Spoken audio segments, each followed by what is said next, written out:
మహాత్మా గాంధీ అడుగుజాడల్లో తెలంగాణ రాష్ట్రాన్ని సాధించి గాంధీజీ ఆశయాలే స్ఫూర్తిగా బీఆర్ఎస్ పార్టీ 10 ఏళ్ల పాలన సాగించిందని, అబద్ధ హామీలతో అధికారంలోకి వచ్చిన కాంగ్రెస్ ప్రభుత్వం ఎన్నికల ముందు ఇచ్చిన హామీలను విస్మరించిందని రామగుండం మాజీ ఎమ్మెల్యే కోరుకంటి చంద్ర అన్నారు. జాతిపిత మహాత్మా గాంధీ వర్ధంతి సందర్భంగా పెద్దపల్లి జిల్లా గోదావరికని ప్రధాన చౌరస్తాలోని గాంధీ విగ్రహానికి బీఆర్ఎస్ పార్టీ శ్రేణులతో కలిసి రామగుండం మాజీ ఎమ్మెల్యే కోరుకంటి చంద్ర పూలమాలలు వేసి నివాళులర్పించారు. అసమర్థ కాంగ్రెస్ ప్రభుత్వానికి జ్ఞానోదయం కలిగించాలని, కాంగ్రెస్ సర్కార్ ఇచ్చిన హామీలను అమలు చేసే విధంగా బుద్ధిని ప్రసాదించాలని మహాత్మా గాంధీ విగ్రహానికి వినతిపత్రాన్ని సమర్పించినట్లు తెలిపారు. గత ముఖ్యమంత్రి కేసీఆర్ నాయకత్వంలో తెలంగాణ రాష్ట్రాన్ని ప్రగతి పదంలో నడిపించామని, సబండ వర్గాల సంక్షేమ లక్ష్యంగా ఎన్నో విప్లవాత్మక పథకాలకు శ్రీకారం చుట్టడం జరిగిందన్నారు.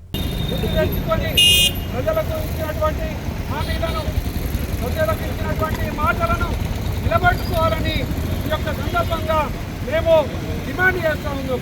జై తెలంగాణ, జై తెలంగాణ, జై తెలంగాణ, జై కేసీఆర్, కేసీఆర్ నాయకత్వం వర్ధిల్లాలి, కేసీఆర్ నాయకత్వం వర్ధిల్లాలి, జై తెలంగాణ, జై తెలంగాణ, జై తెలంగాణ, రామన్న నాయకత్వం వర్ధిల్లాలి, కేటీ రామన్న నాయకత్వం వర్ధిల్లాలి, జై తెలంగాణ, జై తెలంగాణ, జై తెలంగాణ. ఈరోజు రామగుండం నియోజకవర్గంలో మహాత్మా గాంధీ విగ్రహానికి పూలమాల వేసి బీఆర్ఎస్ పార్టీ 420 హామీలను ఇచ్చినటువంటి కాంగ్రెస్ పార్టీకి బుద్ధి వచ్చే విధంగా ఈ రోజుకు 420 రోజులు ఈ యొక్క ప్రభుత్వం ఏర్పడి అవుతున్నటువంటి సందర్భంగా, వర్ధంతి సందర్భంగా మహాత్మా గాంధీ గారిని వినతి పత్రం ఇచ్చి వేడుకోవడం జరిగింది.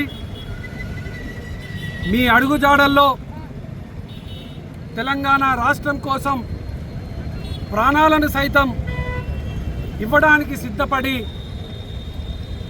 గౌరవ ఉద్యమ మహానాయకుడు కేసీఆర్ గారి నాయకత్వంలో స్వరాష్ట్ర ఉద్యమాన్ని ముందుకు నడిపించి సబ్బండ వర్గాలను ఒక్కడి చేసినటువంటి మహానాయకుడు తొలి ముఖ్యమంత్రిగా అయిన తర్వాత 10 ఏళ్ల కాలంలో తెలంగాణ రాష్ట్రంలో ఉన్నటువంటి ప్రతి గడపకు సంక్షేమ పథకాన్ని అందించి, ప్రతి ఎకరానికి నీళ్లు అందించి, అభివృద్ధి పదంలో భారతదేశంలోనే తెలంగాణ రాష్ట్రాన్ని అగ్రగామిగా చేసినటువంటి సందర్భం గత 10 ఏళ్లలో జరిగింది.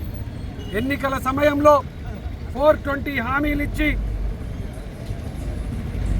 హామీలను నమ్మి ఆ నమ్మిన పాపానికి ప్రజల గొంతుగా కోసినటువంటి ఈ యొక్క అసమర్థ